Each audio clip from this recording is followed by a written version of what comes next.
So this is how you would attach and detach the 3-point hitch to the Kubota BX. You would start out by attaching these two pieces with, you can see that it attaches the way it's welded. It wants to face out, so they want to face out because they're going to go wide when they attach onto a 3-point hitch implement. So then you would attach these little these rings and the pins in there. And then the right side is the one that screws. It does matter. There is a difference between these, and the right side is the side that can be adjusted. Then what you're going to do is you got this big bar, and that's going to go up in here.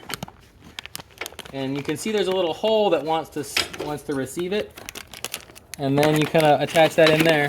And once that's set in there so that it doesn't fall out, these little collars slide in there and lock in, and you get a collar on each side, and those push out. And once those are pushed out, that thing is in place. But what ends up holding that from sliding back in is you push these parts out of the arms, and then this thing hooks over it like a big hook, and that'll keep those. Let's see, push this out a little bit.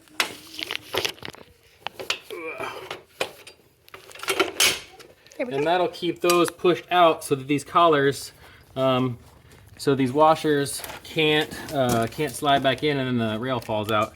And then there's a little thing that attaches from the back to keep this thing from flopping off, from jumping out. Then you attach your PTO onto the shaft and you're good to go. But then to detach it, you start by taking out this pin, which would be in there, and then you would have this cotter pin. Then you take that, set that aside. Obviously you want to lift this back up. Put the arms, the 3-point hitch arms out wide. Then they'll kind of want to slide in. Then you pull the collars straight in. It's pretty simple, unless you got a bunch of dirt in there. And then this rod wants to find that hole again, which isn't centered. The hole is off-centered where it wants to go. And then once you get it off-centered, you can pull that out, and then the whole thing comes apart.